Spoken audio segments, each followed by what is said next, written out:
So once again, welcome to the Unshakable Foundation meeting of Cocaine Anonymous. This is a main share meeting, and today it's with great pleasure and lots of gratitude that we welcome Tarek, who's come to share on the topic of conditions that sustain the awakened spirit for up to about 40 minutes, after which we'll open up for the Q&A portion of the meeting. And with that, Tarek, it's over to you. Thank you. Thank you so much. Thank you, Isaac. I'm a member of Cocaine Anonymous. My name's Tarek. It's good to be here, everybody. Young, thank you so much for the invitation. It's always good to see you, my friend. A power greater than myself separated me from crack cocaine and a host of other substances, including alcohol, in the morning of November 5th in 2007. And because of a merciful and a loving God, the program of Cocaine Anonymous, as well as Alcoholics Anonymous, the fellowships of Cocaine Anonymous and Alcoholics Anonymous, and a group of men and women that I surround myself with that are excited to talk about God, to talk about what it means to have an awakened spirit, and to talk about living this way of life. And they're not scared to hurt my sensitive feelings in order to tell me the truth. And because of all those things, I found it unnecessary to use alcohol or any other mind-altering substance to treat any degree of psychological pain that I am experiencing. And for that, I will be eternally grateful. And I do believe I have a debt to pay, and I'm the only one that can pay that debt. And that debt is for a gift that I freely received, which we call surrender. I didn't deserve it. So I have to put out a disclaimer today. I'm not telling my story, although you may get a little glimpses of it. I've been asked to give a talk on a specific topic. This is a workshop, and I've given this talk now a few times, and it's the title of it is The Conditions That Sustain the Awakened Spirit. And in the background, the things that I'm going to talk about, the stories I will tell, and the experiences that I will share, they have a backdrop, which is my conception of God, which may not be your conception of God. And that's one of the most beautiful things we have, if not the most beautiful thing we have in our 12 steps and our fellowships. You're not asked to believe anything. We don't want you to believe anything. There's no AA God. There's no CA God. What we want here is an experience. If I could change one thing about the steps, it would be the third step. Made a decision to turn our will and our lives over to the care and direction of a God of our experience, not a God of our understanding. Because at little over 17 years, I can tell you a lot of things, ideas and beliefs that I came here with, I no longer believe them to be true. And some of the stuff I know today, I'm not so sure about. Most of the stuff I know today, I'm not so sure about. And I don't know how that's going to evolve. And I think that's a really good place to be. And so the disclaimer is the backdrop.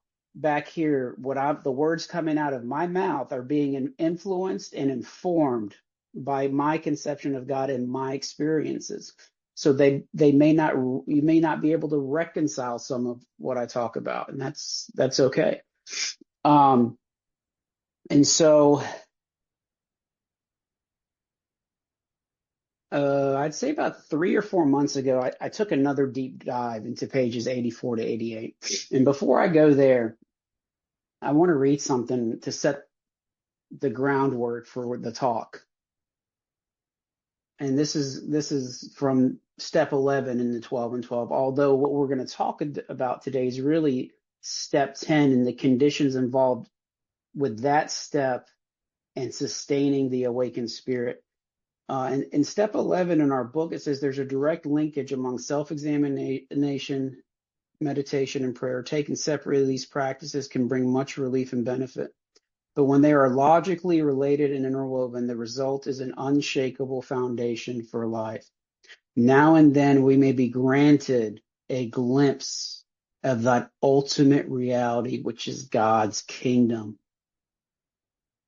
I believe the only place that's even possible is in the present moment. The ego does not exist. It can't operate. It cannot exist in the present moment. The ego's sole purpose one of the ego's purposes is to take me into the past or the future. And therefore, that access to my experience around to experience the consciousness of the presence of God, it's not in my thought life. Now, on page 100, I believe it, in the 12 and 12, it talks about constructive imagination. Constructive imagination has to be pulled into this. If I am to imagine that God has his hands wrapped around me or her hands wrapped around me, that I'm sitting in his or her, the palm of God's hand, what the ego does is it forces me to wiggle. It doesn't want me to stay in the palm of God's hands. Now and then we may be granted a glimpse of this ultimate reality, which is God's kingdom, and we will be comforted and assured that our own destiny in that realm will be secure for as long as we try, however falteringly, to find and do the will of our Creator. Well, for me, there's only one will to this thing that we're going to use this word God to label, and it's the best word we've got, but unfortunately it cannot encompass or begin to describe something that can't be described. And that will is the remembrance of God, to remember God. Now, one of my great teachers, and y'all, I heard someone drop his name, Bob B. Bob B says most, if not all, of the journey is one of returning home.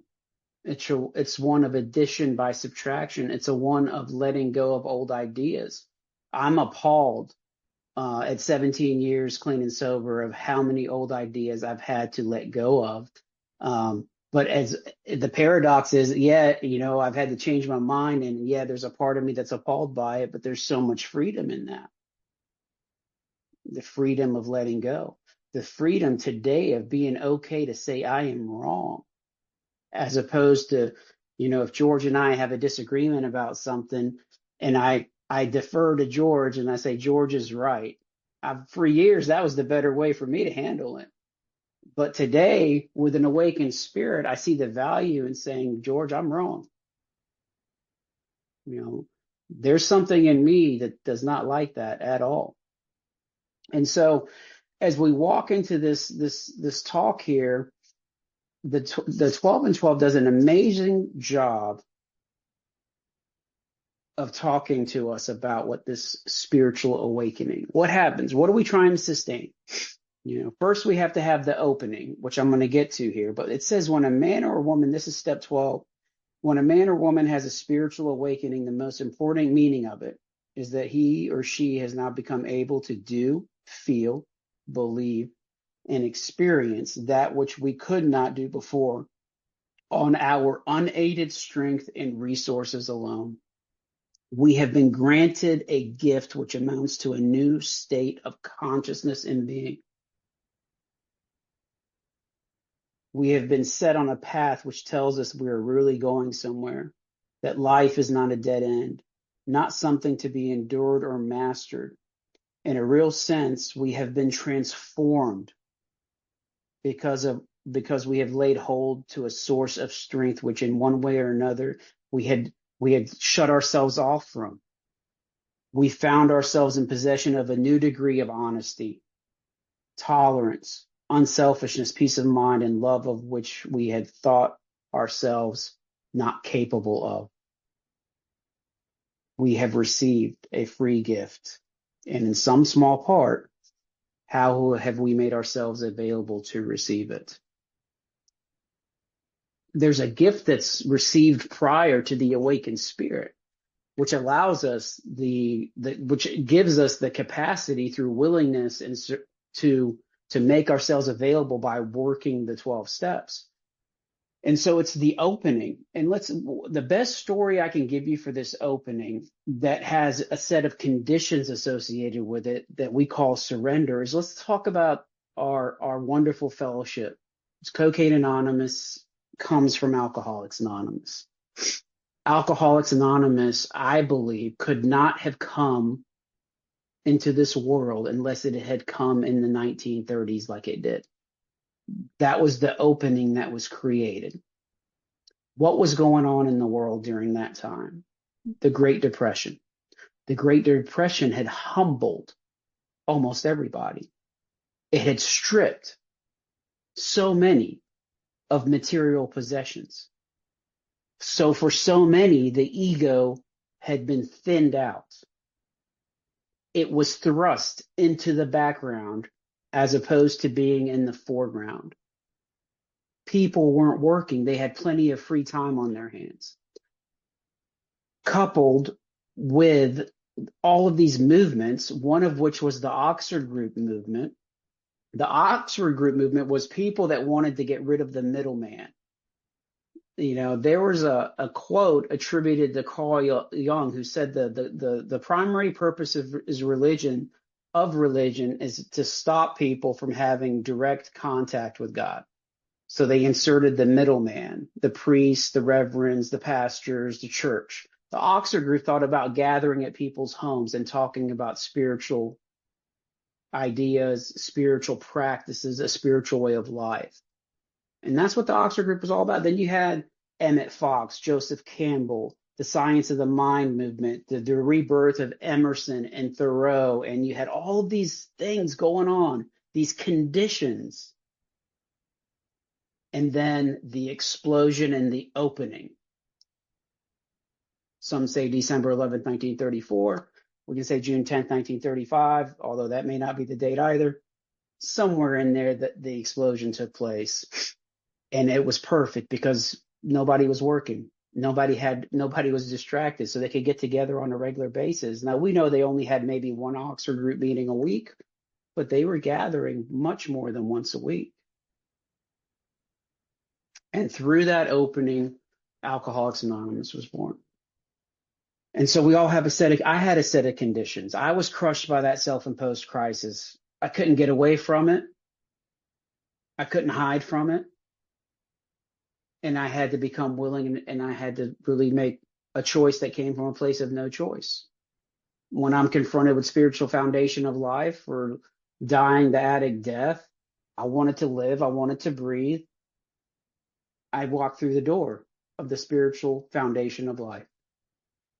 And so the surrender and the opening, like, what did my surrender look like? Well, bankruptcy. I lost my home. I was living out of a hotel. Then eventually I was incarcerated. I had a background of sexual abuse as a child, abandonment as a child, an alcoholic home. We all know what that's like, growing up in a home like that. It's a frightening experience. It's a flesh on flesh in the middle of the night, things breaking in the middle of the night, people screaming in the middle of the night. And these two boys are left to fend for themselves. What do? There's something wrong with us. Why do mom and dad do this? Why does dad drink like this? Why does dad hit us? Why does dad hit mom? All of these reasons for why I became a drug addict. And those were conditions and experiences that have qualified me to win the entire confidence of another drug addict or alcoholic in a few short hours. Because in a lot of ways, those are parts of my path that led me to that gate. I stood at the gate of insanity. I stood at the gate of almost death, and I was brought back to tell a story. And God came through my opening with those set of conditions when I was incarcerated. And he began to direct me back to the 12 steps. He began to direct me back to a specific man. And I was looking at 3 years in prison, and by following the directions in our big book guided by a recovered sponsor, I had an experience. And then about a year later, I get a call from an attorney who says they've dropped all the charges, but I had letters written. I got a job. I got back into school. It didn't make any sense, but I knew no further authentication was necessary because God had done for me what I could not do for myself. And so I fell in love with this way of life because of what was possible. And I surrounded myself with elders as opposed to hanging out with people I was in treatment with, which was my MO for 3 years as I bounced in and out of these fellowships and these programs. And so a few months ago, I started taking a deep dive into 84 and 88, and I looked up some words, and the Latin roots of these words that are on pages, there's 84 to 88 is riddled with these words: continue, constantly, and condition. Let's see what the Latin root of these words means, which was fascinating to me. Let's look at continue. To maintain a condition, to make all one, to join together or connect. And then it says constant, which is, a form of constantly, not changing or varying the conditions, standing steadfast or firm. And then, of course, a condition is a stipulation or something that states something is in, but the Latin root means together. So they're interwoven, they're related. And so I think about the conditions that I just described to you. I think about the conditions that created the opening for Alcoholics Anonymous, the conditions that created my surrender. We can think back in terms of just Dr. Silkworth and Carl Jung. These were graceful, merciful conditions. These were doctors. We all know that a lot of times we hear people that have God complex because they're doctors. Well, you have Roland Hazard goes to spend a year with Dr. Jung, goes back to the States after Jung employs all of the methods that he knows. And the poor guy is, I believe, drunk in Switzerland, comes back to the doctor and he's like, Doc, what is up, man? This is not cool. I just spent a year with you. I just spent all this money and I am in Switzerland and I take a drink. And then the drink takes the drink and then the drink takes me. And what Dr. Jung did was, Roland, I can't help you. And immediately Carl Jung has put desperation in the heart of Roland Hazard. One of the smartest men on the planet, one of the top psychoanalysts on the planet at the time. But the condition that we were given is he happened to be one of three who believed that there was an importance to spirituality in a human being's life. Adler thought it was about power. Sigmund Freud thought it was about sex. We ended up with Carl Jung. And this doctor says, I can't do anything to help you. Here and there, once in a while, I've heard these stories of alcoholics who have had these vital spiritual experiences, but I can't make it happen. And so my suggestion is you go throw yourself in some type of organization or some spiritual group and see what happens. What if we had a doctor that wasn't like that? What if Silkworth had told Bill he was crazy when Bill woke up from that experience and said, hey, doc, something's happened to me. Something is different. And Dr. Silkworth noticed, hey, anything's better than the way you were yesterday. You better hang on to it. And then with some misgivings, he decided to let Bill have at it with the rest of the patients in town's hospital. Conditions, grace, mercy. And so we have our opening and we talk about these conditions. And then I'm reminded of once we have this awakened spirit that's described in the 12 and 12. And we are able to bring our awareness to the presence of God in our life. How do we maintain that opening?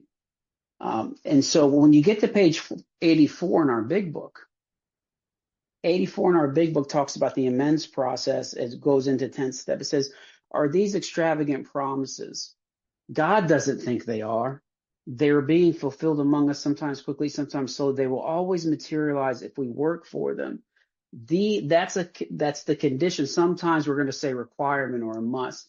But look at some of the words they use in the 9-step promises, that fear of people and economic insecurity will leave us. Situations which used to baffle us, we're going to know how to handle intuitively. We will gain interest. We will lose interest. It will be lost. Self-seeking will slip away. Hey, guys, do you think we could go find a therapist today? And they'll say to us, you know what, Tarek, after you pay me $250 a session for 12 sessions, fear of people and economic insecurity is going to leave you. Self-seeking will just slip away. Is that possible? Situations which confused and baffled you, you're going to be able to handle. It doesn't matter how far down the scale you've gone. your experience will benefit others.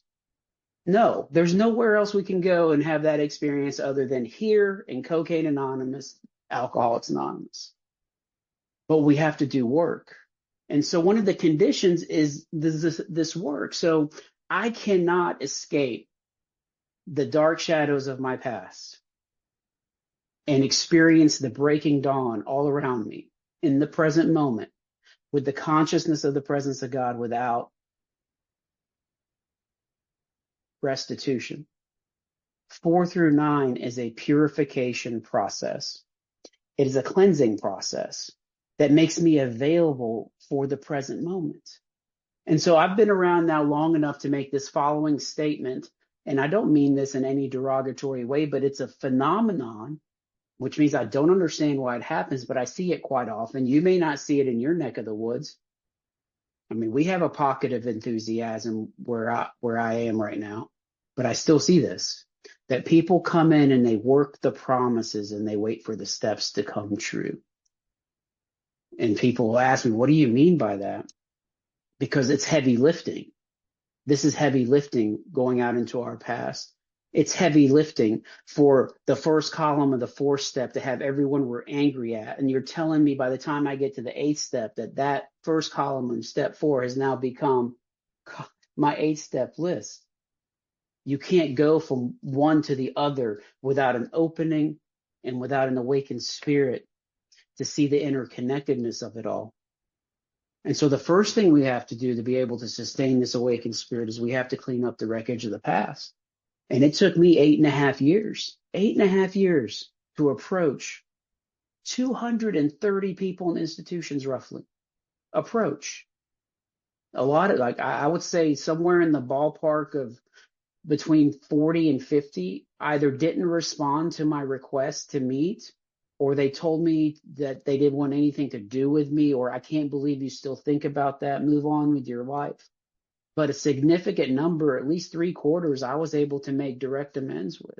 A lot of, former partners, spouses, a lot of drug dealers that I ran with, that I broke bread with, that I made money with, that I partied with, but they weren't just people down on the street that I ripped off and I don't know their name. I invited them into my home. They invited me into their home. I had to make restitution. I had a guy who slept with my girlfriend. I had to go make amends to him because of what I did to him after I discovered her cheating on me with him. I had to make amends to her. These people were on my never lists, but they got made eventually. I slept with my best friend's fiance. I destroyed a whole group of friends behind this affair. And then I was told I did not only had to make amends to him and her, I had to go make amends to the entire circle of friends that I devastated. And I was always posed by the same question: how free do you want to be? What would it be like to practice a 10-step without any amends left to make that you're consciously aware of, versus trying to practice a 10-step when the past from time to time is yanking you out of the present? And so we have to begin to give a face and a name to what the present moment is.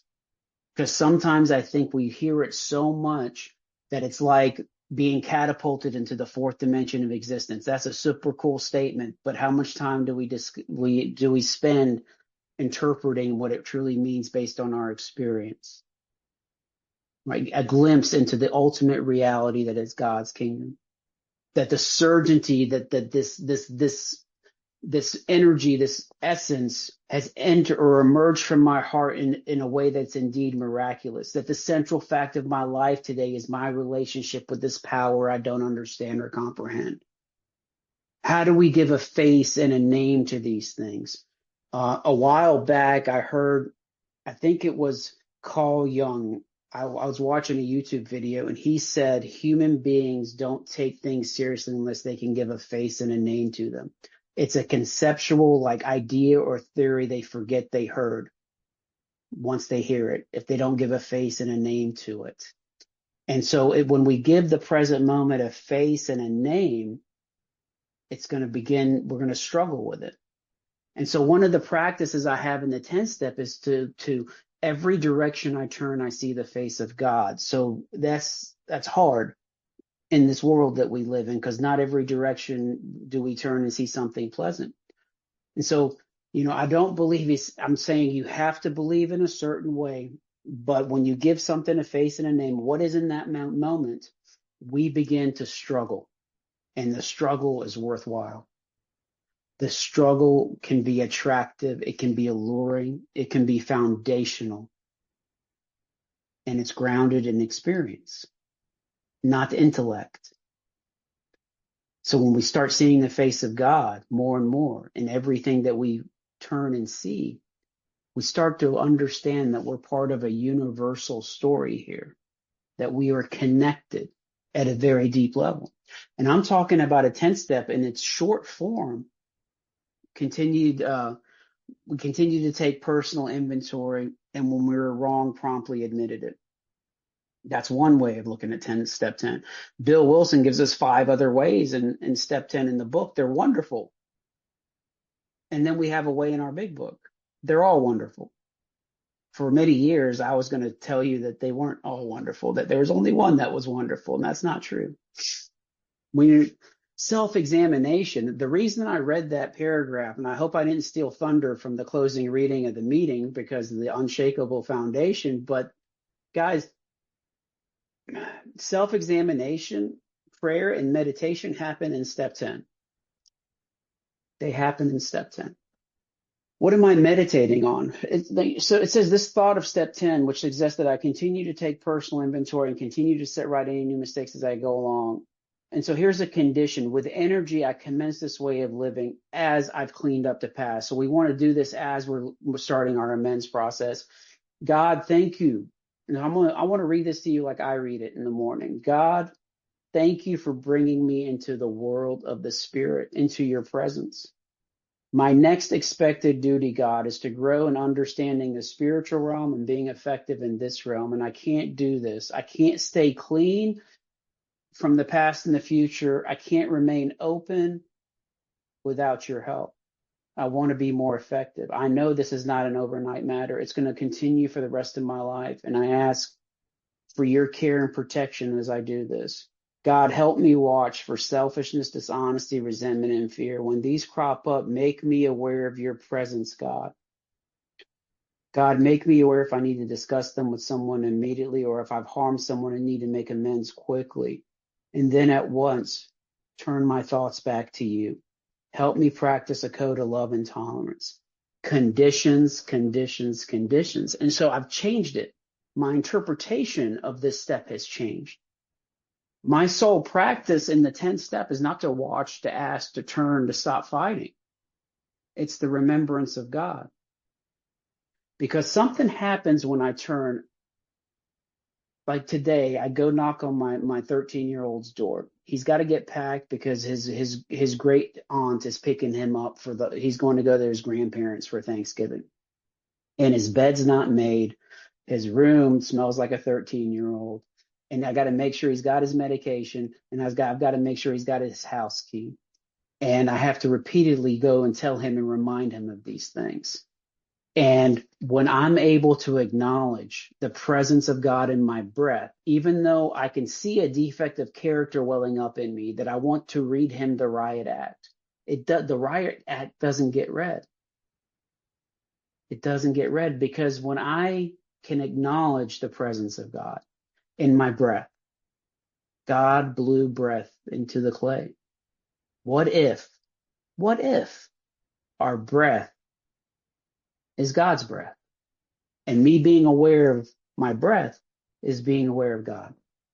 And so what happens is I can notice a character defect dwelling up in me, but I don't turn it. Bill Wilson did not make a distinction between defective character and shortcoming. He used those words in step 6 and 7 because he didn't want to end 2 steps back to back with the same words. I personally, in Tarek's opinion, I make a distinction between character defect and shortcoming. Because through a 10 step, I can observe a character defect in me. And when I become aware of God's presence with me, it somehow changes my orientation to not only the present moment, it changes my orientation to the defect becoming a shortcoming and me saying words or taking actions that cut me off from the person I'm communicating with. So therefore, a defect has just activated step 10. And so they run in a circle like this. And so it says, I've ceased fighting anything or anyone, even changing reality. For by this time, sanity will have returned. I will seldom be interested in changing reality. If tempted, I recoil from changing reality like a hot flame. Okay. If tempted, there's another condition. If tempted, this is what's going to happen if I'm taking this practice. I've given a face and a name to the present moment. It's my access to union with God. We can't forget what Carl Jung said, that our craving for alcohol is the equivalent on a low level of a spiritual thirst for being whole, expressed in medieval terms as union with God. We alcoholics and drug addicts knew something was missing from a long, long time ago. What if that thing that's missing is found in the present moment, is only accessible in the present moment? This is a practice. That's all it is. It's a practice. And so as we walk through the rest of this, we act sanely and normally, that we will find that this has happened automatically, because I'm not trying to practice being present. I'm trying to practice remembering God, the remembrance of God. We'll see that our whole new attitude towards changing reality has been given to us without any thought or effort on our part. The thought and effort is on remembering God. It just comes. That's the miracle, that I'm not fighting it. I'm not avoiding temptation. I feel as though I've been placed in a position of neutrality, safe and protected. I'm not even sworn off.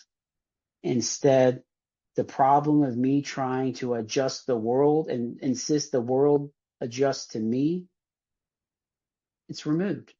It doesn't exist.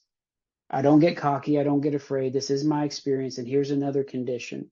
This is how I react so long as I keep in fit spiritual condition, spiritual progress towards spiritual perfection, with the understanding that I will not achieve the perfection, but where I fall short, it'll be a pretty damn good spot.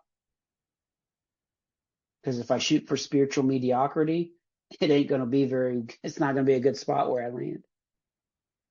So for me, it is spiritual progress towards spiritual perfection. And Sandy Beach has this metaphor that he uses. And when it says here, the position of neutrality, it's one of the best I've ever heard. And then I stumbled across it in a book by a guy named Rupert Spira. And his book's called Being Aware of Being Aware. And then the metaphor that Sandy gives, and it just struck home with me. Imagine we're all sitting in a theater, and we walk into this theater, and the projector room where the movie's going to come out is in the back, and the white canvas screen is empty. Let's imagine for a second that that's existence. And then God's light comes through the projector booth, and God begins to shine his light. And it begins to create. It's always creating. Creation, in my opinion, wasn't something that happened however many billions of years ago. It is happening right now. We don't have access to that knowledge unless we have access to the present moment.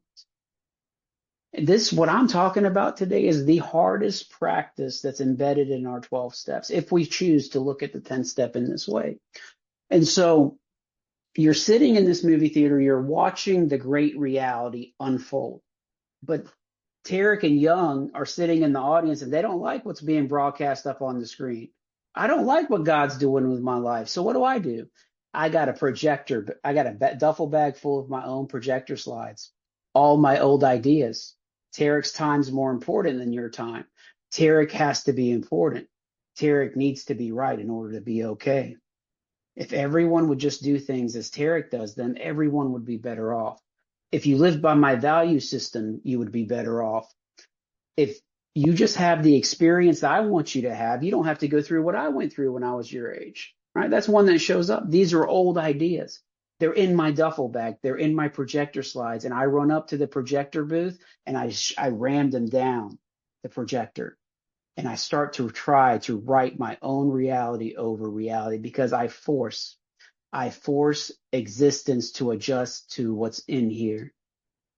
And as a result, I can't form a true partnership with another human being. And so all the key to unlocking the doors to the kingdom that we're talking about is embedded in this step, because we're in spiritual warfare. It's not easy to let up on the program of action. It will rest on our past achievements, for we're headed for trouble if we do, because the ego is a subtle and crafty foe. I'm not cured of the ego. What I have is a moment by moment stay of execution contingent on the maintenance of my spiritual condition. The ego wants to kill the present moment. It's the only reason that it operates the way it does. And so the spiritual warfare is all in the present moment. It says here that every day is a day when I must carry the vision of God's will into all my activities. How can I best serve thee? Thy will be done. These are thoughts which must go with me constantly. And that's the third word. And so what I'm realizing is the ultimate practice is to remember God as often as possible. And somebody on this call might be thinking, well, where's all this coming from? I'm turning the book and I'm in the spiritual experience appendix, the second page. It says most of us believe the essence of the spiritual experience is simply the awareness of a power greater than ourselves. What I translate that into is I got to think about God as often as possible. That's the essence of the spiritual experience, and perhaps it's the essence of the spiritual awakening.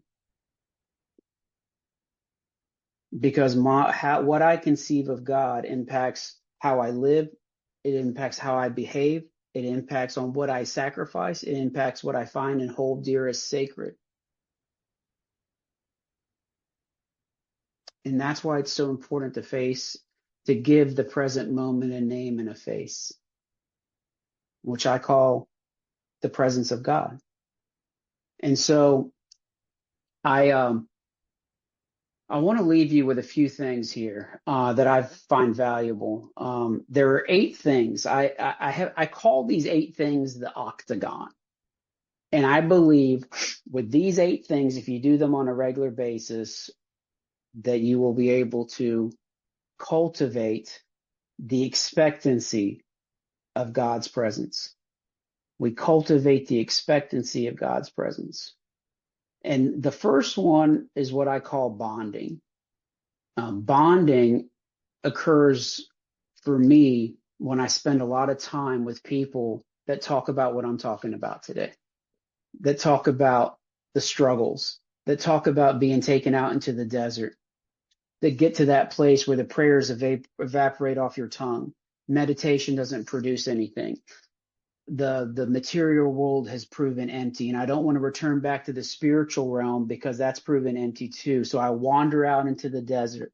Why does God take me into the desert? God, why have you forsaken me? It's because God's the only one out in the desert, and he wants us to turn to him. So he strips us. He strips us of all distractions, and we get taken out into this desert. Those conversations create a sense of affinity and bonding with other people. So I spend a lot of time with people in conversations that have to do with this way of life, with Alcoholics Anonymous, with Cocaine Anonymous, with the Circle and the Triangle, Recovery, Unity, and Service. So with bonding, there's guidance. I have had guides here, guys. The words that you've heard me say today, none of them are original. I've had teachers who have shared their experiences with me. They brought me cupfuls of water, and once they gave me the experience and the teaching, they said, Tarek, go to the river. But for 17 plus years, I've always had guides, plural. Prayer that has the heart present. Prayer that has knowledge behind it of why am I praying? Why am I praying? Or have the prayers become sanitized where I have forgotten why I pray? Meditation. So many different forms of meditation. But the Mark used to say that the language of God is silence. Self-examination, a daily reckoning with my behavior and my character, where I have fallen short, with curiosity of why my ego fixates on certain things the way it does. Contemplation, the books I read. And I don't read for knowledge. I read the books to see what memories from the past they bring up and how they impact my heart. I protect the spiritual work at all costs. Protection. And all of those culminate into the remembrance of God, the eighth and final thing. I love this way of life. It's the easiest life I've ever known. There's one looking for me, and that one's going to find me. He's going to find everyone on this call. That one is death. So my tombstone will say October 12th, 1976 dash, November 5th, 2007 dash. I have been reborn. When I sincerely take such a position, I have to ask myself, what am I doing with my dash? And the greatest gift that God has ever given me is my recovery. And what I do with my recovery is my gift back to God. And I hope God is as pleased with my gift to him as I am with his gift to me. I'm a member of Cocaine Anonymous. My name is Tarek.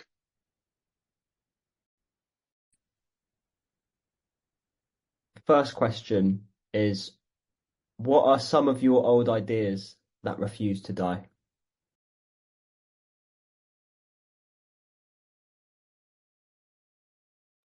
Just on mute, Tarek. There we go. Yeah, I mentioned a few of them in my talk. My need to be right is one that I still struggle with. My desire to be important, which I have traced back to my abandonment. You know, when I was abandoned as a 5, 6, 7-year-old, I thought there was something wrong with me. And so if I make myself important and I lie, because I also learned at that time that the truth is dangerous. There's another old idea.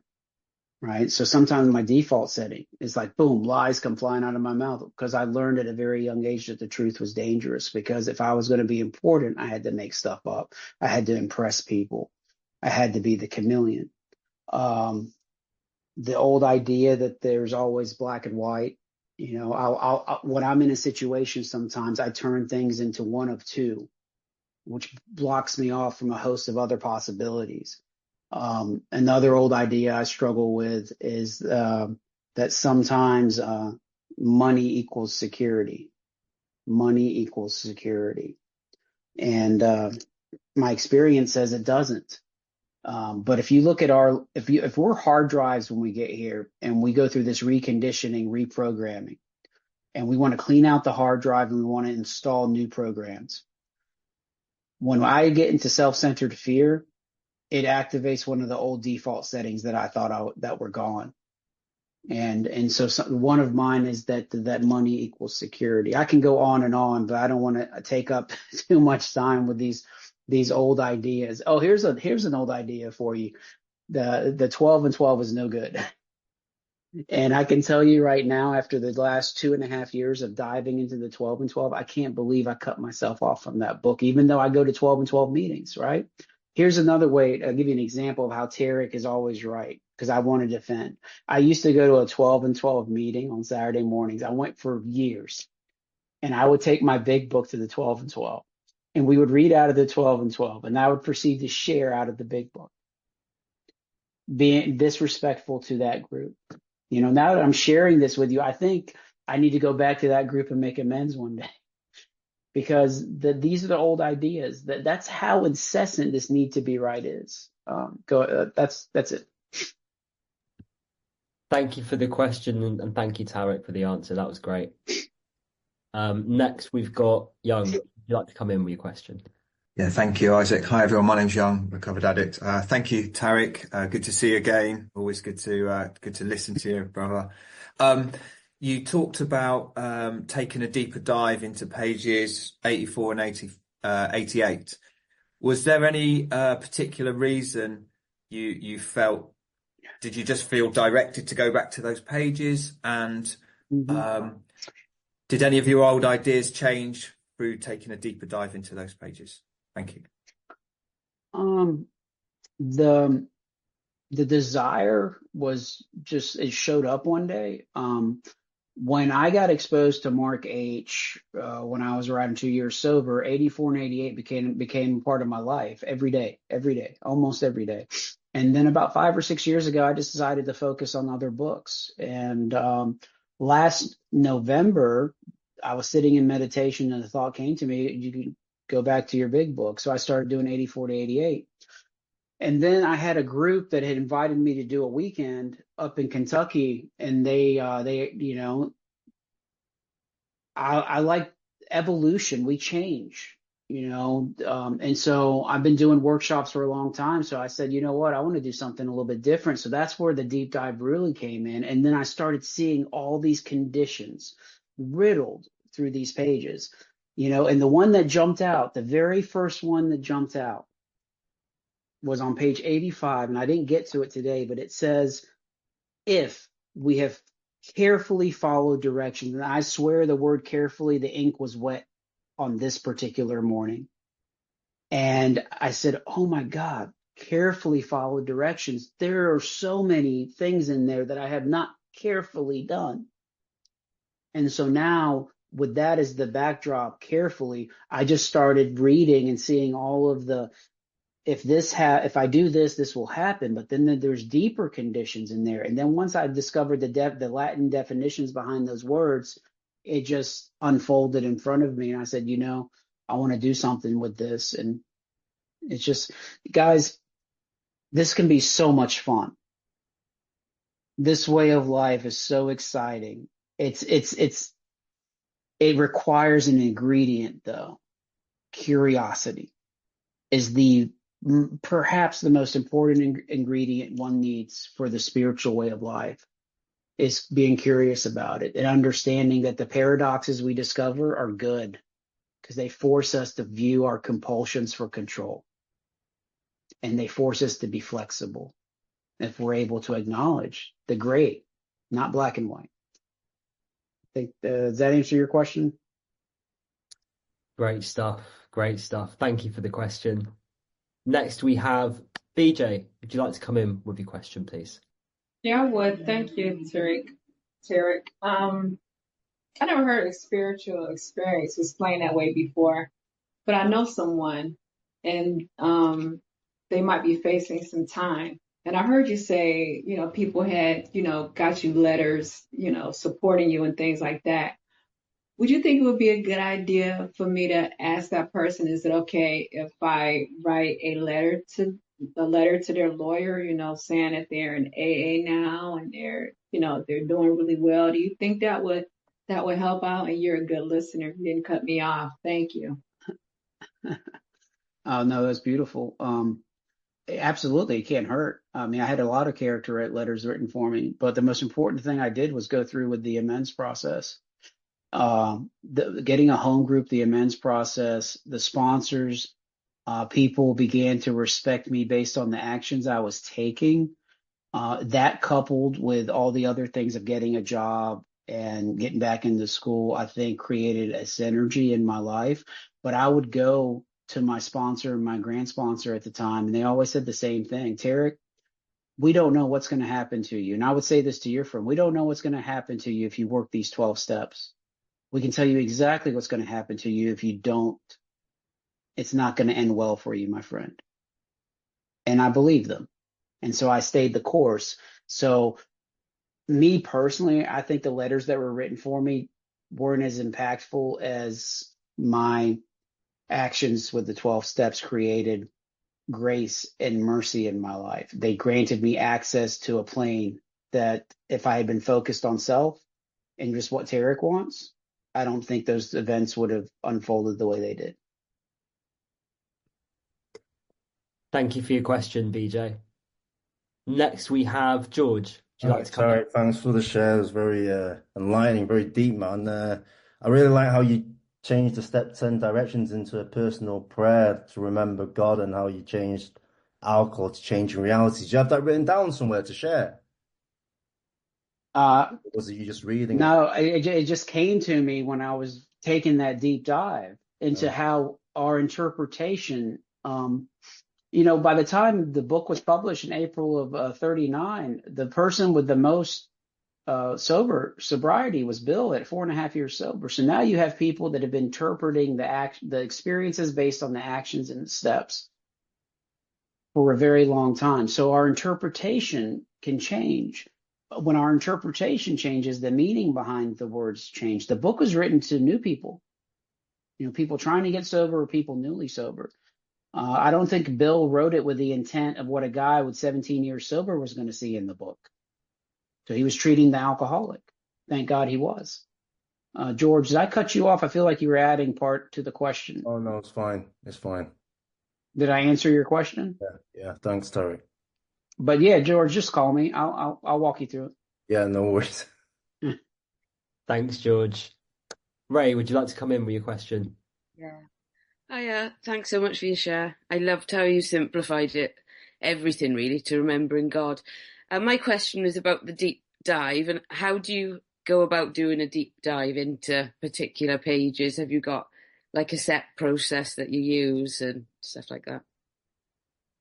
Sure. It's the set aside prayer, which I'm sure you guys on this call have been exposed to, but God set aside everything I think I know about what I'm about to read or these pages and help me have an open mind and an open heart so I can have a new experience with it. My friend Charlie used to say, you know, sometimes when we read the book, we're looking for ways we're looking for information that confirms ways I'm already right.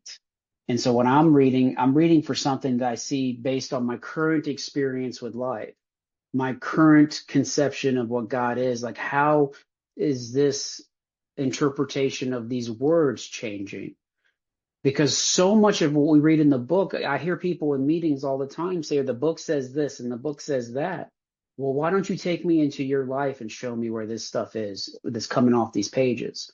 And so sometimes I have to bring my experiences into the pages and ask myself, is this true in my experience anymore? There's a lot of the big book that isn't true in my experience anymore, and most of it is. And so I use the set aside prayer, and then I just read and I sit with it, but I have to use my experiences in life, my own personal experiences in life, to bring those words to the surface, where they're just more than ink on black and white. And so prayer, meditation, contemplation, self-examination, conversations with other people about what you're reading and their interpretation. Because that's the wonderful thing here, guys, is when two people traveling the spiritual path can exchange dialogue and compare notes that are different. And then there's not a desire to prove the other person wrong. And then maybe they expose you to a new way of interpreting what you're reading. And now you've discovered so much more than what was there on the page. Thanks, Ray. Just before I move on to Samantha, we got one last one in the chat as well. It's looking back over your sobriety. Was there any time when your spirituality was more rigid than it is now? Oh, so I've had a sponsor who I call a gentle giant. His name's Ralph W. Since early in 2017, and I've learned so much about flexibility from this man. Before, it seemed like I had an axe to grind, and I wanted to prove that my way was better than your way. And today, I don't believe that to be true. I'm just trying to show a way, because that's what we are. We're way showers. And my exposure to Sandy Beach, and Bob B., who's my grand sponsor, and Chuck Chamberlain, and really sitting with what these men talk about, what they wrote, and so it goes back to the elders and the guides. Sometimes you need someone to show you. I need people to show me and to look into my life and see what they see and tell me what they see. And so there have absolutely been times in my recovery where I was rigid, but I had to go through that phase. You'd have a different speaker today if I hadn't gone through that. I had to go through fire and brimstone. I had to go through the periods of time where I was shoving the big book down people's throats and telling them they were doing it the wrong way if they weren't writing a specific type of inventory, blah, blah, blah. And so that experience had to happen. The amends I had to make because of my rigidity had to happen. And then slowly the changes have taken place. I can't change myself. I can take a course of action that creates experiences and circumstances in my life, which I call God, and that's the changing. That's what changes me. That's all I can do. I mean, I've given up on the idea that I can change myself, or control my experience. I had to have the rigid experience in order to have the flexible one. But if you ask me to give one word to spirituality, I would say flexibility is the best word I can give you for spirituality. Thank you for the question, and thanks, Tarek. That was a good answer. We've just about got time for one more quick one. So, Samantha, would you like to come in, please? Hi, everybody. I'm an alcoholic. My name's Samantha, and drugs are part of my story for sure. And thank you so much, Tarek. Oh, sorry. I know I saw you speaking somewhere and I missed you, so I was so happy to see you here. I really appreciated listening to what you had to share. And I was just interested on your bonding, if that's part of your sponsorship heritage, how you found a group of people that you could exchange this sharing of spiritual path, growth, awakening. Yeah, that concept came to me from someone who got sober using the 12 steps back in the early 70s, and he became a spiritual teacher of mine. He's like 50 years sober now, but he taught me the importance of being with a group of people that are sharing their ideas about how they're being lived in this experience we call life. And in our backdrop, remember, conception of God, that life is a synonym for God, and that I happen to be a creature that's living out an experience that God's really having. You know, it's a very esoteric in a lot of ways. And he said one of the key grounding features, so you don't float right outside of the top of AA, because I've watched people pray and meditate their way back to a drink or a drug, is to ground yourself in conversations with people that are excited about the spiritual path, where you can have a dialogue and compare notes. But he said the most important aspect of the bonding happens when you're able to respect and love another person whose experience is different than yours, whose conception of God may be different from yours. Because what we're talking about here is just a comparison of notes, and that's the bonding that I'm referring to. And because I got a lot of guys in my AA family and my CA family, we have entirely different philosophies and conceptions of God, but we can still have these conversations. And that's real bonding there. I hope that answers your question. Thanks, Samantha, for that question, and thanks, Tarek, for taking the time to answer all those.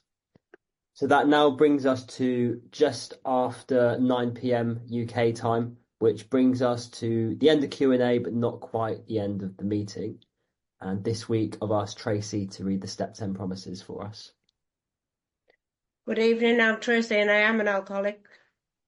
The 10-step promises, and we have ceased fighting anything or anyone, even alcohol, for by this time sanity will have returned. We will seldom be interested in liquor. If tempted, we recoil from it like a hot flame. We react samely and normally, and we will find that this has happened automatically. We will see that our new attitude towards liquor has been given without any thought or effort on our part. It just comes. That is a miracle of it. We are not fighting it, neither are we avoiding temptation. We feel as though we have been placed in a position of neutrality, safe and protected. We have not even sworn off. Instead, the problem has been removed. It does not exist for us. We are neither cocky nor are we afraid. That is our experience. That is how we react so long as we keep in fit spiritual condition. Thank you.